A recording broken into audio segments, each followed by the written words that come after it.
स्वागत करायचं. उपजिल्हा प्रमुख आमचे रवींद्र भाऊ सुने साहेब. त्याचप्रमाणे पुढचं आपण या ठिकाणी यादव विधानसभा मतदारसंघाचे आमदार माननीय राजकीय उपतालुका प्रमुख लक्ष्मणजी चौकामकर यांचा स्वागत मी अभित नसलेल्या विनंती करतो की आपण त्यांचं स्वागत करायचं.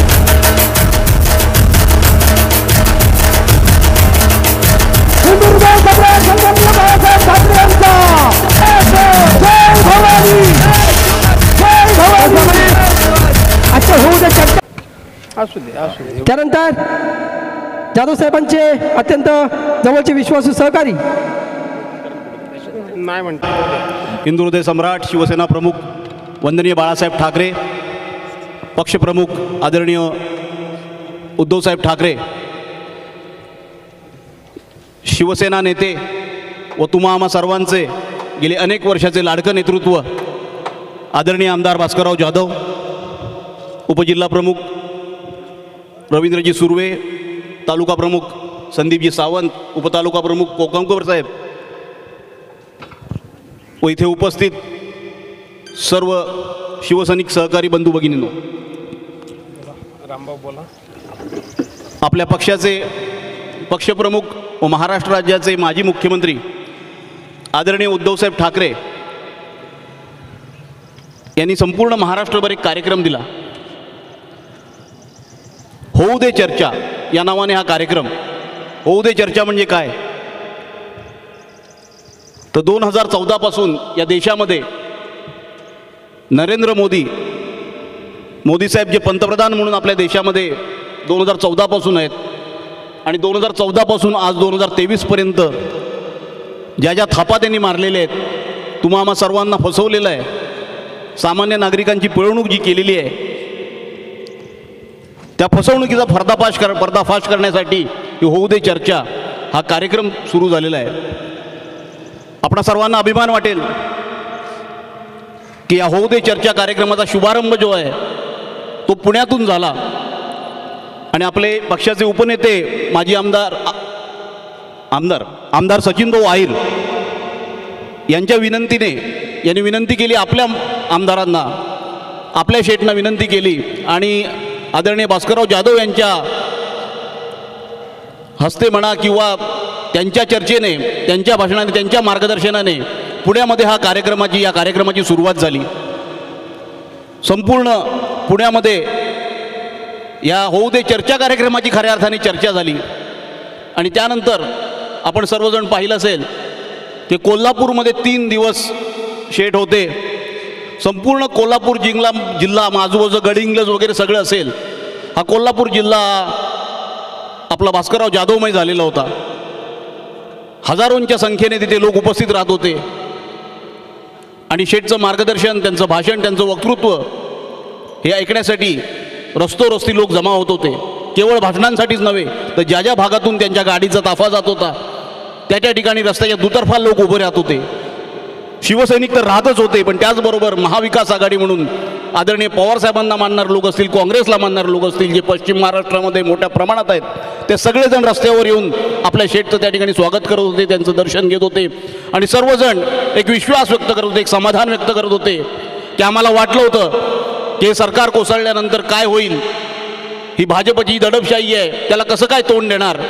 पण त्या सर्वांनी समाधान व्यक्त केलं की भास्करराव जाधव आपल्या रूपाने आज महाराष्ट्राला एक आधार मिळालेला आहे, सर्वसामान्यांना आधार मिळालेला आहे, शिवसैनिकांना आधार मिळालेला आहे, त्याचप्रमाणे महाविकास आघाडीतील प्रत्येक घटकाला आधार मिळालेला आहे की भास्करराव आपण छातीचा कोट करून संपूर्ण महाराष्ट्रभर तर लढतच आहात, पण विधानसभेमध्ये देखील आपण ज्या पद्धतीने आवाज उठवता आणि सर्वसामान्यांच्या प्रश्नांना वाचा फोडता, याबाबतीत समाधान सर्वांकडून व्यक्त करण्यात आलं. गेले 7-8-10 दिवस चिपळूणमध्ये देखील अनेक ठिकाणी या सभा झाल्या आणि आज गुहागर विधानसभा मतदारसंघामधील या वहाळमध्ये आज होऊ दे चर्चा ही चर्चा होत आहे. त्या बाबतीतले मुद्दे तालुका प्रमुख आणि स्वतः शेठ घेतीलच. मी आज हा वहाळ म्हणजे पूर्वीपासून शेठचं घर आपण शेजारीचं आहे आणि या भागामध्ये आपण त्यांचे घरचेच लोक आहात आणि म्हणूनच तुम्हाला मुद्दाम आज संपूर्ण महाराष्ट्रामध्ये आपल्या शेठची काय पद्धतीने चर्चा चालू आहे हे सांगण्यासाठी इथे उभा होतो. मला बोलण्याची संधी दिलीत त्याबद्दल आपणा सर्वांचे आभार व्यक्त करतो आणि थांबतो. जय हिंद, जय महाराष्ट्र. धन्यवाद साहेब. त्यानंतर आजच्या होऊ दे चर्चा या कार्यक्रम महाराष्ट्राचा आराध्य दैवत राजे शिवछत्रपती शिवाजी महाराज, वंदनीय बाळासाहेब ठाकरे साहेबांना स्मरण करतो. महाराष्ट्राचे माजी मुख्यमंत्री आणि आपले पक्षप्रमुख उद्धवजी ठाकरे साहेब, युवा नेते आदित्य ठाकरे साहेब, आपल्या सर्वांना मार्गदर्शन करण्यासाठी आणि भांडाफोड करण्यासाठी आपल्या सर्वांचे लाडके नेते, शिवसेना नेते आणि या तालुक्याचे लोकप्रिय आमदार भास्कर शेठ जाधव साहेब, माझे दुसरे मार्गदर्शक या जिल्ह्याचे उपजिल्हाप्रमुख रवींद्र सुर्वे साहेब, आमचे दुसरे मित्र आमचे मार्गदर्शक फैसलभाई, माझे उपतालुका प्रमुख माझे मार्गदर्शक लक्ष्मण कोकमकर साहेब, दादा सकपाळ आणि सर्वच युवा आणि सर्वांचीच नावं घ्यायला पाहिजेत, कोणतं नाव राहिलं तर असं होता कामा नये. बंधू आणि भगिनींनो, खऱ्या अर्थानं पोलखोल करण्यासाठी थोडं ऊन आहे आणि शेठनं भरपूर आपल्याला बोलायला द्यायचं आहे. मला याची कल्पना आहे फार मोठं ऊन आहे आणि शेठने सांगितलं आपणही बोला. मी आपलं ऋण व्यक्त करतो, कारण आम्हाला भीती होती फार उन्हामध्ये आणि कुठेही दुसऱ्या ठिकाणी घ्यायचं तर एक मेन चौक व्हायला पाहिजे, कारण चौकामध्ये ही चर्चा झाली पाहिजे, ही भ्रष्टाचाराची चर्चा झाली पाहिजे, ही गद्दारांची चर्चा झाली पाहिजे. याचसाठी आपण या ठिकाणी आलेलो आहोत. बांधवांनो, अनेक थापा मारल्या, पण राजे शिवछत्रपती शिवाजी महाराजांचा पुतळा जो समुद्रामध्ये बांधणार होते त्याचं काय झालं याची खऱ्या अर्थानं आपण चर्चा केली पाहिजे. याची आपलं सर्वांचं आराध्य दैवत आहे. त्याचबरोबर ज्यांनी लोकशाही, ज्यांनी मला लोकशाही दिली, त्या बाबासाहेबांचे स्मारकाचं काय झालं ती चर्चा झाली पाहिजे. अनेक विषय आहेत, शेठ तर सर्वच मुद्द्यावरती हात घालणार आहेत, पण अतिशय महत्त्वाचा सध्या आरोग्याचा विषय आहे की कित्येक हॉस्पिटलमध्ये औषधाचा पुरवठाच नाही आहे, अनेक मृत्युमुखी पडत आहेत. तो कोरोना आठवा, त्या कोरोनामध्ये महामारीचा मृत्यूतांडव अख्ख्या देशामध्ये चाललं होतं, पण आपले नेते उद्धवजी ठाकरे साहेब त्यावेळेला या राज्याचे मुख्यमंत्री होते. त्यांनी आपलं सर्वांचं कुटुंब प्रमुख म्हणून ज्या पद्धतीनं या महाराष्ट्राचं रक्षण केलं ते आपण खऱ्या अर्थानं गावागावामध्ये सुद्धा सांगितलं पाहिजे. बांधवांनो, ते सांगितलं पाहिजे. आणि आताची परिस्थिती बघा, इतके चांगले दिवस असताना, कुठची रोगराई नसताना, साधं औषध भेटत नाही.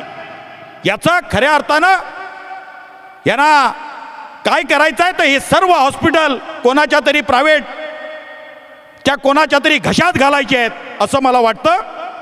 त्याचबरोबर सध्या आपल्या शाळा आहेत, त्या शाळा सुद्धा प्रायव्हेटिक तत्वावरती द्यायच्या आहेत, आणि ते दिल्यानंतर ज्या ज्या ठिकाणी गावामध्ये जागा असतील त्या ठिकाणी भागामध्ये मुंबईमध्ये जागा असतील त्या जागा सुद्धा हडप करायच्या आहेत, आणि आपल्या मुलांचं शिक्षण त्यांची सुद्धा या ठिकाणी गुलामगिरीचा होणार आहे. गुलामगिरी. बांधवानो, आज बघताय ज्या पद्धतीनं यांनी थापा मारण्याचं काम केलंय, तो रोजगाराचा विषय असेल. या रोजगाराच्या विषयामध्ये आज तरुण मुलं ज्या पद्धतीनं चांगला अभ्यास करतायत, पण तो अभ्यास करून सुद्धा काय उपयोग आहे, कारण तहसीलदार सारखं मोठमोठी असणारी पदं सुद्धा ही जर का कॉन्क्रीट तत्वावरती भरणार असतील तर आपल्या तरुणांनी करायचं काय हे सुद्धा फार महत्त्वाचं आहे. सर्वात बघा, रेल्वे असू देत, रस्ते असू देत, LIC असू देत, खेळ असू देत, बँका असू देत, हे सर्व प्रायव्हेट करतायत, आणि हे गुलामगिरीचं लक्षण आहे, गुलामगिरीचं. आणि हे हुकुमशाह वरती मोदी आणि शाह हे हुकुमशाह बसलेत, आणि आपल्यात फुटून गेलेले गद्दार आणि त्याला साथ देणारे हिथले सुद्धा गद्दार त्यांना मदत करतायत. हे खऱ्या अर्थानं बांधावरती जाऊन सांगण्याची गरज आहे आपल्याला. हे बांधावरती जाऊन सांगण्याची गरज आहे, कारण ज्या ज्या ठिकाणी वंदनीय शिवसेना प्रमुखांच्या आशीर्वादानं, उद्धव साहेबांच्या आशीर्वादानं जे मोठे झाले, त्यांनी जी गद्दारी केली, त्यांना खऱ्या अर्थानं येणारी पंचायत समिती असेल, जिल्हा परिषद असेल, आमदारकी असेल, खासदारकी असेल, त्यांना जागा दाखवण्याची हे फार मोठी संधी आम्हाला या ठिकाणी आलेली आहे.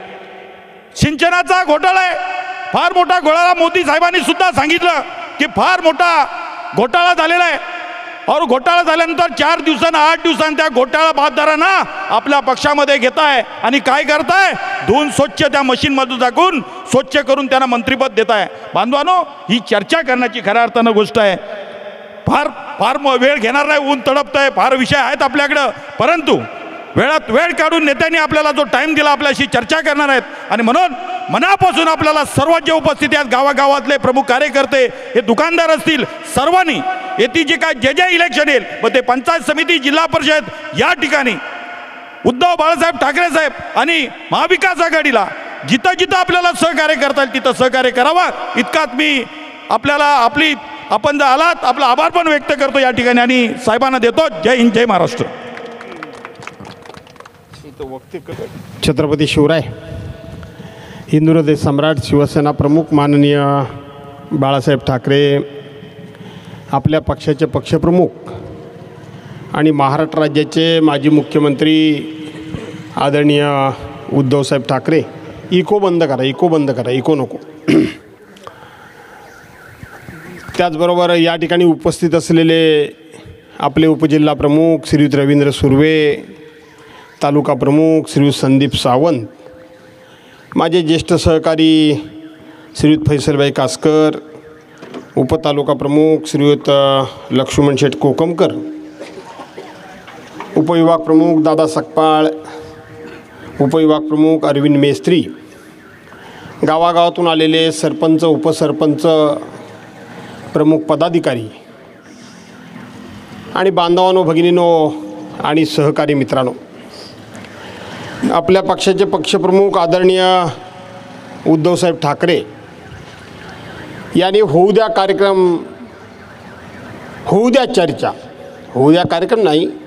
चर्चा हा एक कार्यक्रम आम्हा सर्वांना दिला आणि हा कार्यक्रम आम्हाला देत असताना त्याच्या पाठीमागची संकल्पना आणि तो कार्यक्रम किंवा ती चर्चा करण्याची जबाबदारी, तो आग्रह आणि अपेक्षा उद्धव साहेबांनी ही आम्हा नेत्यांवर दिली अशातला भाग नाही. तर तुमच्यासारख्या प्रमुख सहकाऱ्यांबरोबर होऊ द्या चर्चा ह्या कार्यक्रमाचा कन्सेप्ट, या कार्यक्रमाचा विषय हा तुमच्यासमोर आम्ही ठेवावा आणि होऊ द्या चर्चा या कार्यक्रमामध्ये एखादा आमचा सलून चालवणारा व्यावसायिक असेल, एखादा आमचा पानपट्टी चालवणारा व्यावसायिक असेल, भजीपाव किंवा भजीवडा विकणारा एखादा व्यावसायिक असेल, दुकानदार असेल, भाजी विकणारा असेल, आमच्या महिला टेलरिंग काम करणाऱ्या महिला असतील, महिला बचत गटाच्या महिला असतील किंवा एखादा दुकानदार असेल, हॉटेलवाला असेल, यांनी चर्चा करायला सुरुवात करावी. आमच्या महिला भगिनींनी सुद्धा घराघरामध्ये चर्चा करावी अशा प्रकारचा हा कार्यक्रम आहे. चर्चा काय करावी? चर्चा ही करावी की या देशामध्ये 2014 साली नरेंद्र मोदींचं सरकार या देशातल्या जनतेनं आणलं. या देशामध्ये 2014 साली आपले पंतप्रधान नरेंद्र मोदी यांचं सरकार येण्यापूर्वी काँग्रेसचं सरकार होतं, डॉक्टर मनमोहन सिंगांचं सरकार होतं. जाऊ दे पुढं चले, उगाच ते चालू ठेवू नकोस. डॉक्टर मनमोहन सिंगांचं सरकार होतं आणि ते सरकार होत असताना या देशामध्ये भाजप प्रणित एक UPA म्हणून NDA म्हणून आघाडी तयार झाली आणि त्या आघाडीचे पंतप्रधान पदाचे उमेदवार हे नरेंद्र मोदी म्हणून जाहीर करण्यात आले. आणि मग त्यावेळेला देशामध्ये अशा प्रकारची एक परिस्थिती होती. कोण आहे रे तो? किंवा देशामध्ये त्यावेळेला नरेंद्र मोदी आणि भारतीय जनता पार्टीनं असं एक वातावरण तयार केलं होतं की या देशामध्ये 60 वर्ष काँग्रेसची राजवट होती आणि या 60 वर्षामध्ये या देशामध्ये काहीच विकासाच्या योजना झाल्या नाहीत. या देशामध्ये काहीच घडलं नाही. या देशामध्ये फक्त आणि फक्त मुसलमानांचंच लांगुल चालन केलं गेलं. अशा पद्धतीचं वातावरण त्यावेळेला केलं गेलं होतं. या देशामध्ये काँग्रेसने फक्त आपल्या नात्या गोत्यातल्या लोकांची, सगळ्या सोयऱ्यांची, चेल्या चपाट्यांची ही 7 पिढ्याची व्यवस्था करून ठेवली आहे आणि त्यांनी ह्या देशाला लुटून या देशामध्ये मोठ्या प्रमाणातला भ्रष्टाचार करून परदेशामध्ये खूप मोठ्या प्रमाणामध्ये काळा पैसा नेऊन ठेवला आहे. आणि म्हणून त्या भाजपाला त्या काँग्रेसला धडा शिकवण्याकरता म्हणून नरेंद्रभाई मोदी यांनी त्यावेळेला एक मोहीम मी काढणार असं सांगितलं. आणि मग ज्या वेळेला नरेंद्रभाई मोदींची एखादी सभा असायची त्या सभा लाखो लाखो लाखो लाखो लोकांच्या सभा व्हायच्या. आणि मग नरेंद्र मोदी एखादा हिरो जसा व्यासपीठावर येतो तसा व्यासपीठावर यायचा आणि मग नरेंद्र मोदी असे डाव्या हातानं तुम्हाला सलाम करायचे आणि तुम्ही सगळे या देशातली बहुसंख्य मंडळी मोदी मोदी मोदी मोदी म्हणजे आमचे यशवंत गावकर पण ओरडायचे. हा आमचा राजू त्याच्यामुळेच आजारी पडला, सारखा मोदी मोदी मोदी करून ओरडायचे का नाही ओरडायचे तुम्ही खरं सांगा. आणि मग नरेंद्रभाई मोदी तुम्हाला पहिला प्रश्न विचारायचे, 60 साल में इस देश में कुछ हुआ है क्या? मग तुम्ही म्हणायचे नाही, काही झालं नाही, काँग्रेसने काहीच केलेलं नाही. बोलायचेच की नाही तुम्ही, काही केलेलं नाही. आणि मग नरेंद्र मोदी तुम्हाला दुसरा प्रश्न विचारायचे की काळा धन या देशामधला काळा पैसा, हा काळा पैसा जो काँग्रेसनं बाहेर नेऊन ठेवलेला आहे तो काळा पैसा आता इथं आणायचा. आणि मग ते त्यांच्या पद्धतीने विचारायचे की वो काला धन लाने का नाही लाने का. मग वाडेकर इतके वरती उड्या मारायचे, लाने का. जयरामदा आमचा हो जर हो म्हणायचा, हो जरा थांब कमी उड्या मार. इकडं पुढं आमचा हा तरुण एवढ्या उड्या मारायचा, लाने का. इकडं हा गडी म्हणायचा, लाने का. म्हणायचेत की नाही तुम्ही, काला धन लाने का. काँग्रेसच्या घशात हात घालून बाहेर काढायचं म्हणाले. आणि मग तो काला धन लाने का तो रखने का कहाँ, रखने का कहाँ. मग तुम्ही पण असं एकदम शांत व्हायचे, आता रखने का कुठं, माझ्याकडे देतोय का ह्याच्याकडे देतोय, ह्याच्याकडे देतोय का ह्याच्याकडे देतोय. आणि मग नरेंद्र मोदी प्रश्न विचारायचे, वो काला धन लाने का तो यूं ही हर एक के खाते में 15-15, 20-20 लाख रुपये डालने का. बोलले की नाही बोलले. आता आले की नाही आले, काय नाही आले. सूर्यानं तुमच्या खात्यात आले अशी मला बातमी आहे, नाही आले. आता तोच प्रश्न आहे. त्यावेळेला नरेंद्र मोदींनी प्रत्येकाला खाती बँकेत काढायला सांगितली, पोस्टात काढायला सांगितली. प्रत्येकानं खाती काढली आणि खाती काढल्यानंतर रोज सकाळ संध्याकाळ खेपा घालायला लागले लोक. आणि खेपा घालायला लागले आणि जाऊन जो तो विचारायचा, आले काय आले काय आले काय आले काय. पहिले 15 दिवस महिना 6 महिने कोण बोलत नव्हतं, कारण आपल्याकडे आले तर उगाच सांगा कशाला दुसऱ्याला. हळूहळू एकमेकाला विचारायला लागले, तुझे आले काय रे, तुझ्या तो म्हणतो माझ्या नाही, तुझे आले काय माझ्या नाही. मला वाटतं फक्त भाजपवाल्यांचेच आलेले दिसत आहेत. आंबेकर आहेत का आपले जुने मित्र, का रिटायर झाले. आणि आमचे हे पाद्य काय त्यांचं नाव, ते पंचायत समिती सदस्य होते ते काटडरे काटडरे काटडरे आहेत काय, भेटतात काय, त्यांचं तेवढं खातं जरा बघा आलेत काय. आणि म्हणून आले का नाही आले.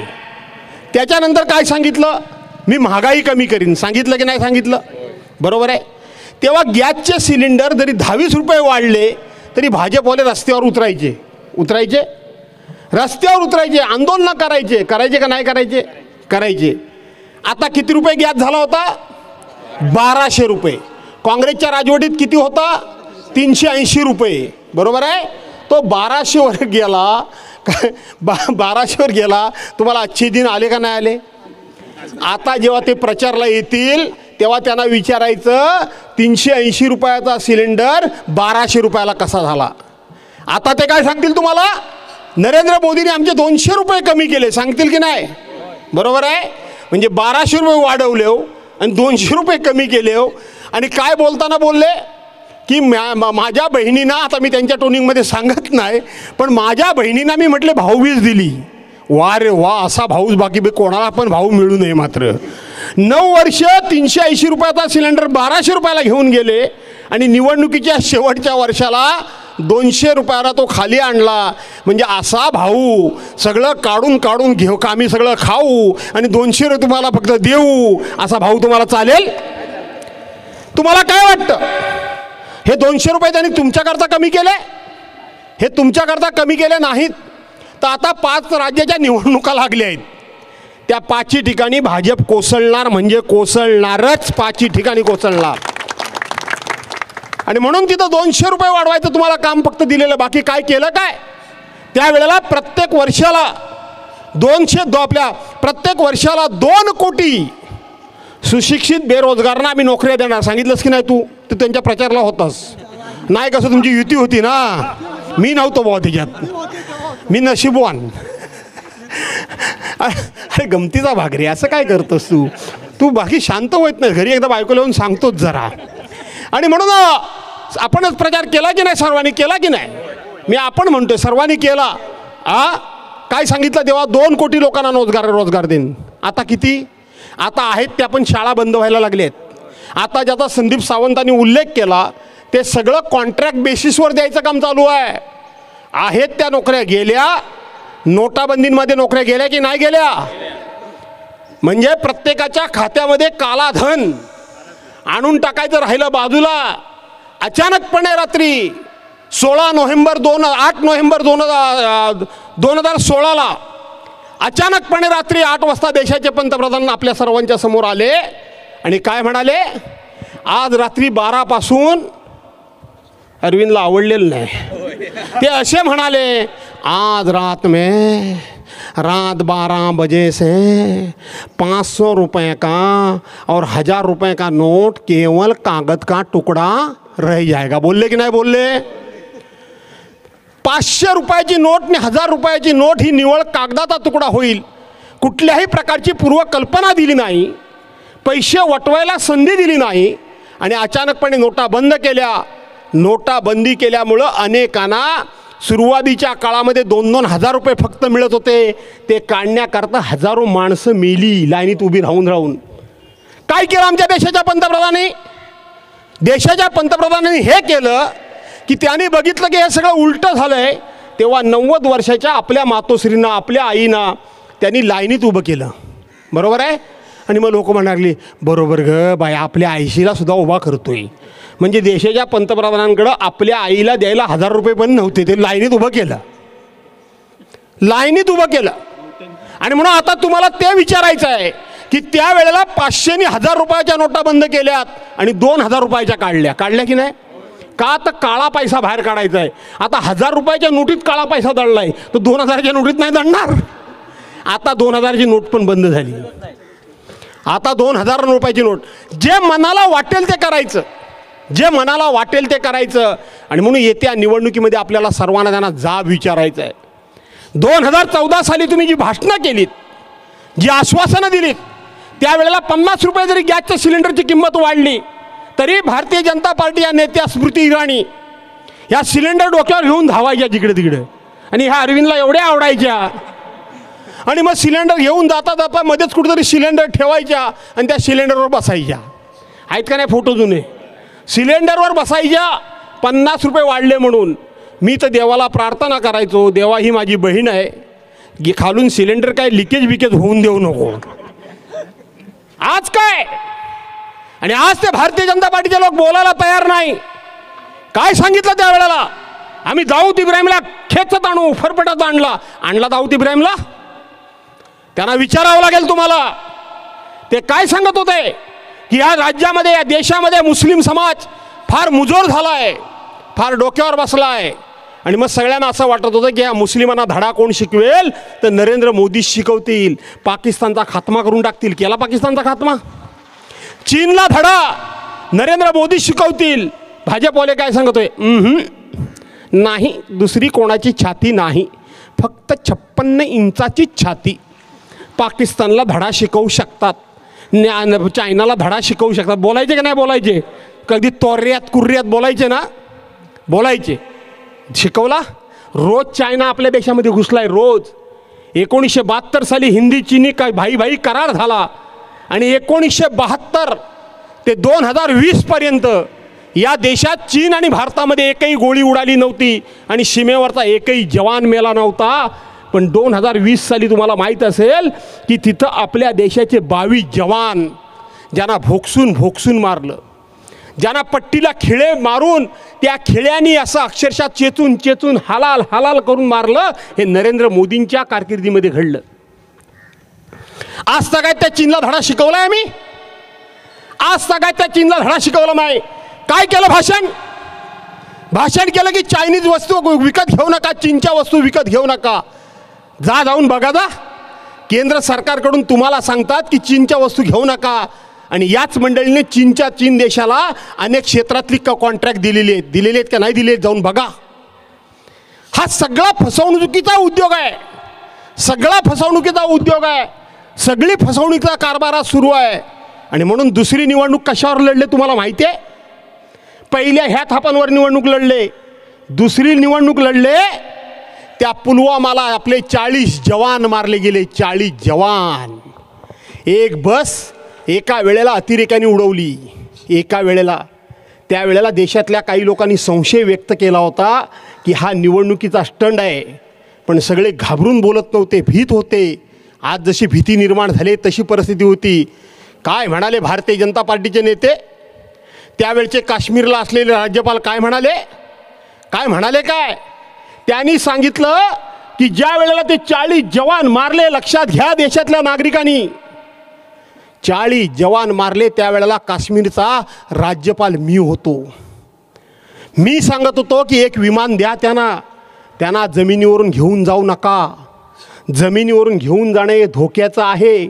सत्यपाल मलिक म्हणून यूट्यूबवर बाकीचे काय बघता, त्याच्यामध्ये सत्यपाल मलिकांची भाषणं काढून बघा. त्यांनी स्पष्टपणे सांगितलं की मी सांगितलं की ह्यांना जमिनीवरून पाठवू नका, ह्यांना धोका आहे, यांना एक विमान द्या, विमानानं जाऊ द्या. एक विमान आम्ही आमच्या जवानांना देऊ शकत नव्हतो? ते म्हणाले मी देऊ शकत होतो, पण मला सांगितलं तुम्ही गप्प बसा. 40 जवान मारले. त्यांनी सांगितलं 40 जवान मारल्यानंतर मी देशाच्या पंतप्रधानांना फोन केला, त्यांनी सांगितलं चूप रहो. हे भास्कर जाधव म्हणत नाही, चूप रहो.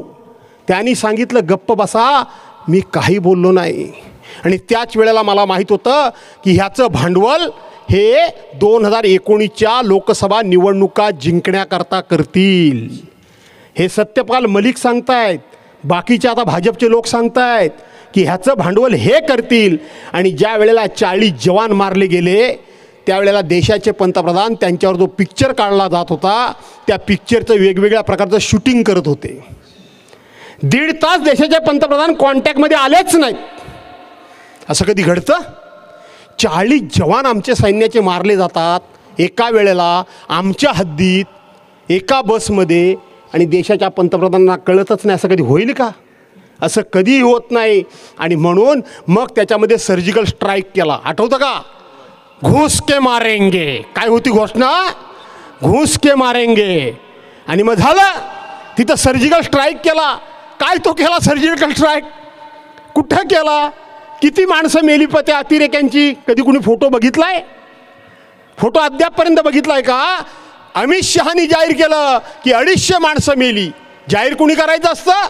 सैन्याच्या प्रमुखांनी करायचं असतं. त्यांनी कधीच जाहीर केलं नाही, अमित शहानी केलं. आणि आपण म्हणालो काय 56 इंचाची छाती आहे, घुस के मारेंगे. कोण मेलं, किती मेलं, कुठे मेले? आमचे जवान मेलेले दिसत आहेत, आमचे जवान मेलेले माहिती पडत आहेत, पण त्या स्ट्राईकमध्ये, सर्जिकल स्ट्राईकमध्ये कोण मेलं याचा पत्ता नाही. आणि म्हणून 2 निवडणुका लढल्या गेल्या. ह्या अशा पद्धतीनं खोटी नाटी आश्वासनं द्यायची, तुमच्या भावनेला हात घालायचा, तुम्हाला त्या ठिकाणी चिडवायचं, चेतवायचं. सत्ता येण्यापूर्वी काँग्रेसला शिव्या देण्याचं काम सुरू होतं. आज सत्ता आल्यानंतर पंडित जवाहरलाल नेहरू, गांधी, प्रियांका गांधीनी, राहुल गांधी आणि सोनिया गांधी यांना शिव्या देण्याचं काम चालू आहे. आम्ही काय केलं हे सांगायला कोण तयार नाही. आम्ही काय केलं कोण सांगायला तयार नाही. आणि म्हणून तुम्हाला मी जागा करायला आलो आहे. 28 वर्ष ज्या शिवसेनेने या भारतीय जनता पार्टीची सर्वतोपरी चुका बरोबर पाप पोटात घालून यांच्याबरोबर इमाने इतबारांनी विश्वासानं राहिली, ते शिवसेनेचे शिवसेना प्रमुखांचे सुपुत्र उद्धव बाळासाहेब ठाकरे मुख्यमंत्री झाले आणि ह्यांना ते खपले नाहीत. यांनी शिवसेना तोडली, फोडली आणि त्यांना गादीवरून खाली ओढलं. अरे विचार करायला होता तुम्ही. 28 वर्ष ज्या माणसानं तुमची साथ निभावली तो माणूस मुख्यमंत्री झाला, त्याला आम्ही गादीवरून कसा खाली ओढायचा. आणि 8वा दिवस पहिले उद्धवसाहेब ठाकरे हे काँग्रेस राष्ट्रवादी काँग्रेसबरोबर गेले की देवेंद्र फडणवीस राष्ट्रवादी काँग्रेसबरोबर गेले? आठवतंय? अजित पवार आणि देवेंद्र फडणवीसांनी शपथ घेतली. पहिला कोण गेला काँग्रेसबरोबर? तुम्ही गेलात. याचा अर्थ शिवसेनेच्या पाठीमध्ये खंजीर खुपसायचा तुमचा प्लॅन अगोदर होता. तो पाठीमध्ये खंजीर खुपसलात. पण मी धन्यवाद देतो आणि आभार मानतो पवार साहेबांना. त्या पवार साहेबांनी तो कट उधळून लावला आणि पुन्हा काँग्रेसचे लोक इथं आले आणि उद्धव साहेब त्याच्यानंतर मुख्यमंत्री झाले. बरोबर आहे. पण त्याच्यानंतर सुद्धा विश्वासघाताचं षडयंत्र चालूच होतं. काय सांगत होते त्याच्यानंतर सांगत होते शिवसेनेनं हिंदुत्व सोडलं. बोलले ते काँग्रेस राष्ट्रवादी काँग्रेसच्या मांडीवर जाऊन बसले. आता अजितदादा त्यांच्या मांडीवर आता जाऊन बसलेत. आता अजितदादा कुठं बसलेत? माझं भाषण बघितलं की नाही विधानसभेतलं? काय सांगितलं की उद्धव साहेब मांडीवर बसले सांगत होते दादा तुम्ही तिकडे गेल्याचं आम्हाला दुःख आहे, ह्यांच्या मानेवर बसा. भाजपवाल्यांच्या बोललो की नाही? आता दादा सध्या बसतायत की नाही? बसलेत ना. चांगले बसू दे, ह्यांच्या माना मोडू दे आणि मग ते दादांच्यावर उलटू दे. आम्हाला काही सुख ना दुःख त्याच्यावर खरं सांगायला गेलं तर. आणि म्हणून उद्धव साहेबांनी हा विश्वासघात केलेला नाही. विश्वासघात करणं ही भाजपाची परंपरा आहे. याच भागातलं एक छोटंसं उदाहरण सांगतो. याच भागातलं आठवण करा. मला वाटतं 2002 साली आपण इथं बाळशेठ जाधवांना जिल्हा परिषदेची उमेदवारी दिली होती की नाही दिली होती? बाळशेठ जाधव किती मतांनी पडले? फक्त 37 मतांनी पडले. बरोबर आहे. का पडले? कोणामुळं पडले? ह्या काटडरे सरांमुळं पडले. दादा आठवतं काय? काटडरे सरांमुळं पडले. हे काटडरे सर एकदा आमचे 12 सदस्य मी माझ्या कारकिर्दीत 97 साली निवडून आणले होते पंचायत समितीचे. आणि भाजपचा एकच आणला होता. हा कधी हजर असायचा, हजर नसायचा. बाळशेठ माटेंनी सांगितलं की सभापती उपसभापती निवडणुकीला हा गायब असायचा. तरीसुद्धा एक युतीचा धर्म म्हणून या काटडरे सरांना आपण उपसभापती केलं होतं. दादा केलं होतं का नाही? हे काही गरज नव्हती आम्हाला, पण युतीचा धर्म आम्ही पाळला. आणि यांनी काय केलं? पुढच्या निवडणुकीमध्ये बंडखोरी केली. हे निवडून येण्याकरता बंडखोरी नाही केली. तर आज आपल्याला धोका देण्याच्या गोष्टी करतात तेव्हा ह्यांनी दिला. ह्यांनी आम्हाला दिला तो दिला. स्वतःच्या सख्या कार्यकर्त्याला खास दिला. विचारा तोंडली पिलवच्या महादेव कळमटेंना. एका बाजूला महादेव कळमटेला उमेदवारी दिली आणि दुसऱ्या बाजूला शिरम्याचे गजानन भावेनं उभं केलं. या लोकांना कळत नाही म्हणून एक इतिहास सगळ्याचा मी साक्षीदार आहे. गजानन भावेला यांनी उभं केलं, कळमटेंना पाडलं, बाळशेठला 37 मतांनी पाडलं. विश्वासघाताची परंपरा कोणाची आहे? यांचीच आहे ना.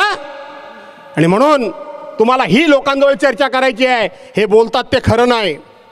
हे बोलतात एक आणि करतात वेगळं. आणि म्हणून लोकांना तुम्हाला विचारायचं आहे, अच्छे दिन आले काय? आले असले तर हळू बोला, नसले तर जोरात बोला. 15-15 लाख रुपये खात्यात आले काय? नाही आले? महिलांना सिलेंडरची किंमत कमी झाली काय? महागाई कमी झाली काय? तरुणांना नोकऱ्या मिळाल्या काय? नाही. छत्रपती शिवाजी महाराजांचं समुद्रातलं स्मारक झालं काय? डॉक्टर बाबासाहेब आंबेडकरांचं स्मारक झालं काय? हे दोस्तीला जागले काय? नाही ना. मग आता ह्यांना घरात पाठवायचे का ठेवायचे? पाठवायचे ना. सगळ्यांना जाऊन सुरेश खापलेंना माझा निरोप सांगा. खापले सरांना भास्कर जाधवांचा निरोप होता म्हणा. मी ऐकतोय की तुम्ही पवार साहेबांच्या बरोबरच थांबलात. पवार साहेबांच्या बरोबरच थांबा. मी तुमच्याबरोबर 15 वर्ष काम केलंय.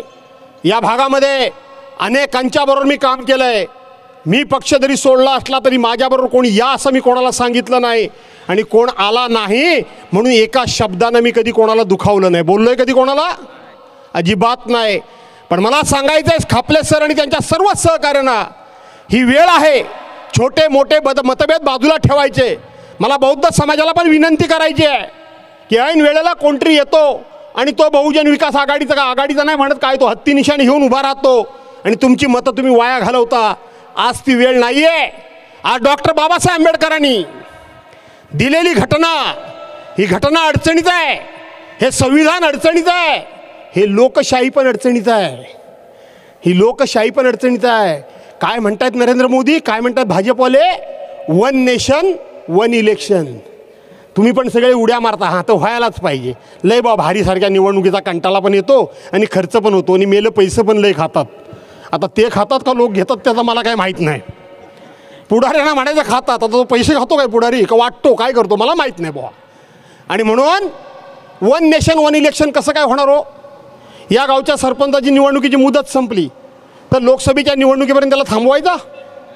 सोसायटीची निवडणूक जयरामदा संपली, मुदत संपली तर लोकसभेच्या निवडणुकीपर्यंत थांबवायचा नाही, थांबवायचा ना. पंचायत समितीची संपली, जिल्हा परिषद संपली, थांबवायचा. आता हे सरकार जिकडे तिकडे पाडतायत.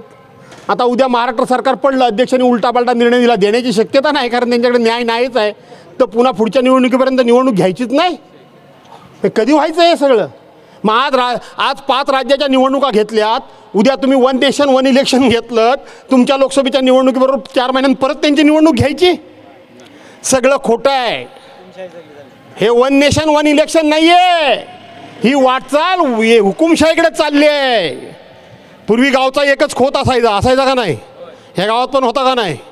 आता लोक ऐकत नाही ते सोडा, पण खोत बोलायचं आणि रहितेनं ऐकायचं का नाही. हळूहळू त्याच दिशेने चाललं आहे. तिकडं नरेंद्र आणि राज्यात देवेंद्र आणि तुम्ही सगळे इंद्र. सावध राहा, ह्या सगळ्या फसव्या घोषणा आहेत. आणि हे मी सभागृहामध्ये देवेंद्र फडणवीसच्या समोर सांगितलं आहे.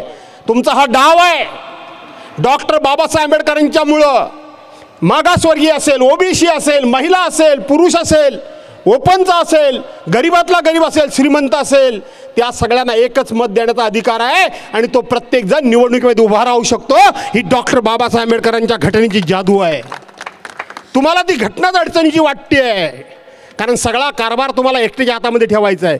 काय हो, आजचं केंद्रातलं सरकार कोणाचं विचारलं तर लोक कोणाचं म्हणतात, कोणाचं म्हणतात. यशवंत गावकर मोदींचंच ना का भाजपचं म्हणतात. राज्यातलं सरकार कोणाचं म्हणायचे का भाजपचं म्हणतात. एक कलमी कार्यक्रम, बरोबर आहे, हा मान्य आहे तुम्हाला. आणि म्हणून गावागावात जा, वाडीवाडीत जा, बेंडलानू सगळीकडे जा. परवा सगळा गाव दत्ताराम गावकर इथे कुठेतरी दिसले मला, आलेत ना. नारायण गावकरांना आणलं नाही काय, कुठे आहेत. संतोष घेवडे त्यांना जरा बरं नाही पण त्यांचा टोकल्या शिंगाचा शशिकांत कुठं आहे तो, त्याला ऊन लागतं का काय. आणि म्हणून सगळे आलेत. आणि विशेष म्हणजे दिलीप जाधव आलेत. काय झालं, रस्ता झाला काय दिलीपराव, माझ्याशिवाय होणार नाही ना, हे मला पहिलंच माहिती होतं. गेले भेटायला मिंदे गटाच्या माणसांना, त्या मुलांना फोटो बोलवा, या इकडं उद्या तुम्हाला शिवसैनिक करून टाकतो. त्यांना भगवा बांधरे हातात, अरे उभे राहा पळू नका. आणि म्हणून कोण नाही करणार आहे विजय बँडल, मीच करणार आहे. मी पण गंमत बघत होतो, लय इकडे तिकडे धावतात. बघितलं की नाही परवा स्टे उठला, तो उठला ना का नाही उठला. काय भाजपचे 2019 सालापर्यंत देवेंद्र फडणवीस राज्याचे मुख्यमंत्री होते. त्यांनी विकासाची केलेली कामं त्याला उद्धव साहेबांनी स्टे घेतला होता. हे आल्याबरोबर लगेच स्टे घ्यायला लागलेत. काय जण लोक हल्ली सांगतात नाही त्याचं काय आहे, विकासाकरता जावं लागतं. अरे दम लागतो, छातीत हिंमत लागते. कोणासमोर झुकायचं आणि कोणासमोर वाकायचं आणि कोणाला जी हुजूर करायचं. तुम्हाला जी हुजूर केलेला माझ्यासारखा नेता आवडेल. जी हुजूर करायचं का मनगटाला मनगट भिडवायचं. तुम्ही मनगटाला मनगट भिडवायला आहात का जी हुजूर करायला आहात. मग जगू ते स्वाभिमानानं, मरू ते स्वाभिमानानं, ही या लाल मातेची जादू आहे. हम तुम्हारे साथ हैं, हम तुम्हारे साथ हैं, हम तुम्हारे साथ हैं. आणि म्हणून तुम्हाला अभिमान वाटेल आणि वाटत असेल. यूट्यूबवर बघितल्यानंतर सभागृह जेव्हा चालू होतं, काय सुवास बरोबर आहे का नाही. ज्या वेळेला अधिवेशन चालू असतं तेव्हा तुम्ही बघता, त्यावेळेला कोण जर मुंबईचा, पुण्याचा, घाटावरचा आक्रमणी आला तर तो हे आमदार, तेव्हा तुम्ही स्वाभिमानानं सांगता हे आमदार आमचे आहेत. सगळे काय मला मत देतात असेतला भाग नाही. लोकशाहीमध्ये सगळे मत मला देणार पण नाहीत. पण ज्या वेळेला असं म्हणायची वेळ येते की हे आमदार कुठले आहेत, तर हे आमदार आमचे आहेत, आमच्या तालुक्याचे आहेत. शेवटी आमच्या जीवनामध्ये दुसरं मोठं सर्टिफिकेट काय असतं? असं नाही कोण म्हणत नाही होतं जळलं काम खरं केलं ना खरं, मग मला भारीच तिथं जाऊन पाय धरला चालेल तुम्हाला, तर जळलं काम तर एखादं नसतं झालं तरी चाललं असतं, पण एवढं तरी वाकायला नको होतं असं बोलतो का नाही आपण? का आपण म्हणतो मला वाकला तरी चालेल पण मरू दे काम झालं असं म्हणतो? असं नाही, काम तर व्हायलाच पाहिजेत, ती झालेलीच आहेत. हा फक्त ह्याचा वीरचा रस्ता थोडासा तुम्ही इकडे तिकडे उड्या मारतो म्हणून राहिला. बाकीचे कुठले रस्ते राहिलेत रे भावानो? कुठले राहिलेत? कुठले? आपल्याच कारकिर्दीत झाले ना सरकार. मग ते शिवसेना भाजपचं असू दे, राष्ट्रवादीचं असू दे, नाही तर कोणाचं असू दे, भास्कर जाधव कोणाचंही सरकार असलं तरी त्याला वाकायला लावल्याशिवाय राहत नाही, वाकायला लावल्याशिवाय राहत नाही. आणि म्हणून याचा तुम्हाला नक्की अभिमान वाटत असेल. आणि म्हणून घराघरामध्ये जाऊन चर्चा करा. निवडणुका कधीही होऊ द्या, जिल्हा परिषद झालेल्या नाहीत, पंचायत समित्या झालेल्या नाहीत, नगरपालिका झालेल्या नाहीत, अडवून ठेवलेल्या आहेत, यांनी अडवून ठेवल्या आहेत. लोकशाहीच संपवायचा विचार आहे. आणि म्हणून 24ला लोकसभेची निवडणूक होऊ द्या, नाही तर विधानसभेची निवडणूक होऊ द्या, या देशामध्ये इंडिया नावाची 28 पक्षांची एक आघाडी स्थापन झाले की नाही? उमेदवार कोणतो आम्हाला माहीत नाही. उमेदवार फक्त आम्हाला एवढाच माहिती की इंडियाला जिंकवणं, इंडिया हा आमचा उमेदवार आहे. हा विचार घेऊन चला. आणि भाजपाला आता इकडे भाजपा तर राहिलंच नसतील. आंबेडकर सर माझे मित्र म्हातारेच झाले असतील. कधी भेटतात का? हे करतात का? वर्गणी गोळा करायला येतात काय? अयोध्येमध्ये राम मंदिर बांधायचं आहे, नाही येत नाही. पहिल्यांदा बिचारे भारी फिरायचे, रिटायर झाले पण ते तिकडनं रिटायर होत नाहीत लवकर, असं आहे ते. आता त्यांच्या जोडीत आणखीन कोण असतं? माझा निरोप सांगा म्हणावं, नका आता फिरू, जास्त फिरायचं झालं तर माझ्याबरोबरच फिरा. माझे मित्रच आहेत ते. आणि म्हणून आता सांगत नाही गमती जमती. वर्गणी गोळा करायची असेल, मग ती राम मंदिर असेल, नाही तर आणखीन काय कार्यक्रम असेल, सगळं असेल, तर सगळ्यांच्या घरी जातात का नाही रे? हे जातात ना सगळ्यांच्या घरी. म्हणजे त्या मुसलमानांना सकाळ संध्याकाळ शिव्या देतात, पण वर्गणी गोळा करायला त्यांच्या घरात जातात का नाही? आणि मग आम्हाला येऊन सांगणार, हे बघा तुम्हाला आश्चर्याची गोष्ट सांगतो, राम मंदिराकरिता मुसलमानांनी सुद्धा वर्गणी दिली. अरे मेलेनं तुमचा वारा घेत नाही त्यांचं, तुम्ही सकाळ संध्याकाळ त्यांना शिव्या देऊन राजकारण करता. त्यांचा माणूस उभा राहिला तर मतसुद्धा तुम्ही देत नाही. आम्ही बघ त्या विचारांच्या नाही म्हणून आम्हाला देत नाही, पण त्यांचे पैसे कसे चालतात त्याला बाट नाही आला का नाही आला? आणि म्हणून यांच्यावर काही विश्वास कशावरही ठेवू नका. सगळा फसवाफसवीचा धंदा आहे. अयोध्येतल्या राम मंदिरामध्ये ती जमीन विकून पैसे केली, कळलं का नाही तुला? जरा माहिती घेत जा जुन्या मित्रांजवळ. म्हणा भास्करराव असे म्हणत होते की अयोध्येतली राम मंदिराची जमीन तुमच्या काही कार्यकर्त्यांनी विकली आणि पैसे खाल्ले. हे कोणाला सोडायचे नाहीत, एवढं लक्षात ठेवा. आणि म्हणून या भाजपला हद्दपार करणं ही खरी आज देशाची गरज आहे. व्यक्तिगत टोकाचं मला एवढं बोलण्याचं कारण असं आहे की आज डॉक्टर बाबासाहेब आंबेडकरांची घटना अडचणीत आहे, लोकशाही अडचणीत आहे, संविधान अडचणीत आहे. आणि महाराष्ट्रातली मराठी माणसाला स्वाभिमानानं जगायला लावणारी शिवसेनेला सुद्धा अडचणीत आणण्याचं एक काम करतायत. आणि शिवसेनेला अडचणीत आणण्याचं काम करत असताना या देशामध्ये एकच मर्द उभा राहिला आहे, एकच. हिंदुहृदय सम्राट शिवसेना प्रमुख मान्य बाळासाहेब ठाकरे जा सुपुत्र कशाची भीती बाळगत नाही, परवा बाळगत नाही. आणि आम्हाला जाऊन सांगतोय की जा नाक्यावर उभे राहा, गावागावात जा, शहरामध्ये जा, घराघरामध्ये जा आणि घराघरामध्ये जाऊन यांच्या पापाच्या पाड्याची चर्चा करा. आणि 2024 साली यांना सत्तेवरून खाली ओढा. हे आपल्याला उद्धव साहेब ठासून सांगतायत. काय त्यांना छळतायत किती बघताय की नाही तुम्ही? नाना तऱ्हेचे आरोप ना, कोण पण बोलतो, कोण पण. तो हल्ली किलीत थोमय्या हा नाही का तुमच्या ओळखीचा? गप झाला नाही हो. लोक मला विचारतात तो हल्ली करतो काय. मागे एकदा ठाण्यात मी सांगितलं होतं, ते आता सांगत नाही. तो करतो काय, तो मध्ये दापोलीत एवढा मोठा हातोडा घेऊन आला होता, बघितला हो ना? ते तोडायला हातोडा तो त्याला उचलत नव्हता, त्यामुळं आता तो उठा भाषा काढतोय. बघितले हो का नाही उठा भाषा त्याच्या? नाही लक्षात आलं? हां, तो हातोडा उचलण्याकरता उठा भाषा काढतोय. बरोबर आहे. काय झालं? मी त्यावर टीका केली परवा. उद्धव साहेबांनी टीका केली, संजय राऊतांनी टीका केली. काय केलं? त्या भारतीय जनता पार्टीचे एक नेते, आम्ही त्यांचं नाव आता घेत नाही, एकदा करायचंच आहे पण आता बोलत नाही काय, आणि म्हणून त्या घेतल्या. त्याने आम्हाला पाठवला विदूषकाचा ड्रेस पाठवला. पण ती आमची रणरागिणी अयोध्या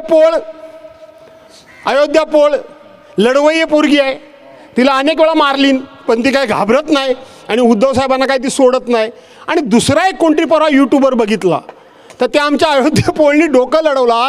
ती म्हणली आमच्या भास्कर जाधवांना, उद्धव साहेबांना, संजय राऊतांना तू विदूषकाचा काही ड्रेस देतेस, तू या किरीट सोमयला ही चड्डी देते तेवढी पोच. बाई चुप.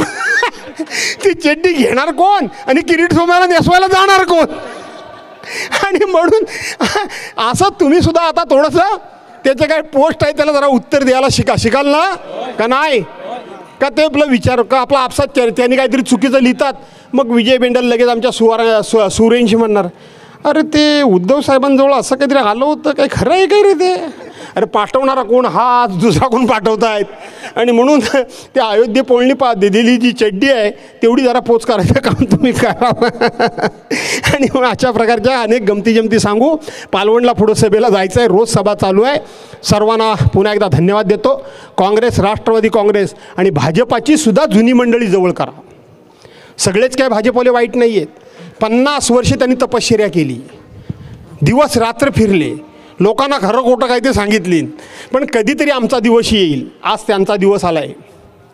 केंद्रामध्ये त्यांचं सरकार आलं आहे, राज्यामध्ये त्यांचं सरकार आलं आहे, त्यांचा दिवस आला आहे. पण त्यांची जागा कुठे आहे? त्यांची जागा कुठे आहे? एका कोपऱ्यात आहे, अडगळीत आहे. हॉलमध्ये जागा नसली तर खाली कोपऱ्यात उभं राहावं त्यांना लागतं. परवांच्या दिवशी मी रत्नागिरीमध्ये गेलो होतो. एकेकाचं दुःख काय गावकऱ्यांना लक्षात घ्या.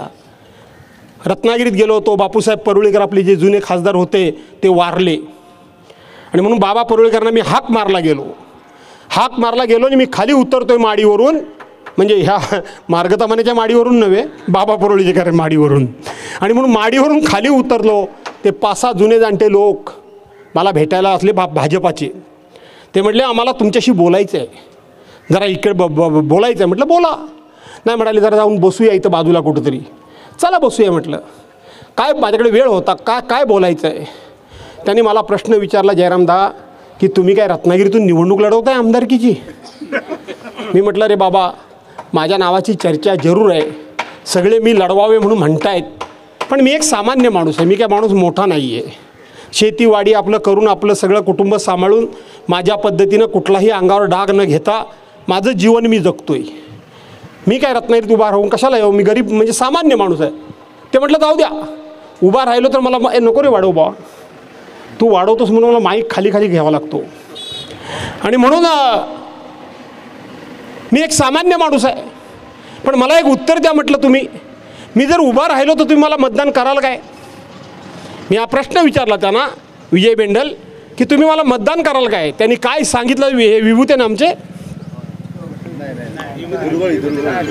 नाही हे तुमच्या पाठीमागे उभे ते हां. तर त्याने दुर्बळने मला सांगितलं की तुम्हाला म्हटले, मी म्हटलं मला मतदान कराल काय. ते म्हणाले मतदानच काय, पण आम्ही तुम्हाला निवडून देऊ, तुम्ही फक्त उभे राहा, आम्ही तुम्हाला निवडून देऊ रत्नागिरीतून. नाही देऊन निवडून देत आम्हाला विचारा. मी थोडा आश्चर्यचकित झालो आणि पुढच्या वेळेला लगेच मी सावध झालो. म्हटलं का हो, केंद्रामध्ये सरकार तुमचं आहे, सर्वांनी ऐकून ठेवा. केंद्रामध्ये सरकार तुमचं आहे, राज्यामध्ये सरकार तुमचं आहे. मी विरोधी पक्षाचा आहे, मी उद्धव साहेबांबरोबर आहे, तरी तुम्ही मला निवडून का देणार का. ते म्हणाले काय सांगायचं तुम्हाला भास्करराव, ही माझ्या डोक्यात टोपी आहे, ती 75 नाही तर 100 रुपये किंमतीची आहे. बरोबर आहे, 75 किंवा 100 रुपये किमतीची आहे. तुमच्या पायातले बूट 5 किंवा 10,000 रुपयाच्या किमतीचे असतील. किती? 5 किया. आज तुम्ही म्हणता केंद्रामध्ये आमची सत्ता आली, राज्यामध्ये सत्ता आली. एक काळ टोपी म्हणून आम्हाला मान होता, आज पायातली चप्पल म्हणून आम्हाला मान आहे. ह्याचं आम्हाला दुःख आहे. म्हणजे काय त्या जुन्या जाणत्या भाजपच्या लोकांच्या वेदना आहेत, दुःख आहेत, लक्षात घ्या. एक काळ आम्ही विरोधी पक्षात होतो पण आम्हाला मान सन्मान होता. आज आम्ही सत्तेमध्ये आहोत पण आम्हाला अक्षरशः चपलेसारखं या आमच्या लोकांच्या बरोबर काँग्रेसबरोबर, राष्ट्रवादी काँग्रेसबरोबर दुसऱ्या पक्षातली माणसं घ्यायची, त्यांना पुढे बसवायचं, आम्ही मागे बसायचं आणि असं आम्हाला फरफटत जावं लागतंय. आम्हाला 5 आणि 10 हजार रुपयाची चपलीची किमतीचा मान नको, तर आम्हाला 75 किंवा 100 रुपयाच्या टोपीचा मान पाहिजे. अडचणीचा काळ आहे. या अडचणीच्या काळामध्ये उद्याच्या निवडणुकीमध्ये लोकसभेची असेल ना तर विधानसभेची असेल, पैशाचा पाऊस पडेल. निर्णय तुम्हाला करायचा आहे. त्या टोपीप्रमाणे मान सन्मानानं राहायचं आहे का पायातल्या चप्पलेप्रमाणे फरफडत जायचं आहे. मला वाटतं तुम्ही टोपीतला सन्मान म्हणून सगळे जगाल, हा माझा विश्वास आहे. आणि ते जगावं हे सांगण्याकरता म्हणून मी या ठिकाणी उभा आहे. आणि म्हणून प्रत्येकानं आजपासून निर्णय करा. आम्ही वाडीवर जाऊ, घरामध्ये जाऊ, लोकांचं प्रबोधन करू, त्यांची मतांतर करू, त्यांना समजून सांगू राम मंदिराचा विषय पुढे येईल. राम मंदिराचा निर्णय भाजपाने घेतला नाही, सुप्रीम कोर्टानं घेतला, तोही लोकांना सांगा. नाना तऱ्हेची नाटकं केली जातील. आणि म्हणून 14ची निवडणूक थापा मारून जिंकली. 2019ची निवडणूक पुलवामाचा घटना घडवून त्या ठिकाणी जिंकली. आता कुठंतरी दुसरा काहीतरी फंडा, महिला आरक्षण वगैरे काहीतरी खोटं काढून जिंकतील. पण तुम्ही सांगितलं पाहिजे की आता मोदी हटाव, देश मोदी हटाव, देवेंद्र हटाव, अरे देवेंद्र हटाव. जय हिंद, जय महाराष्ट्र. धन्यवाद साहेब.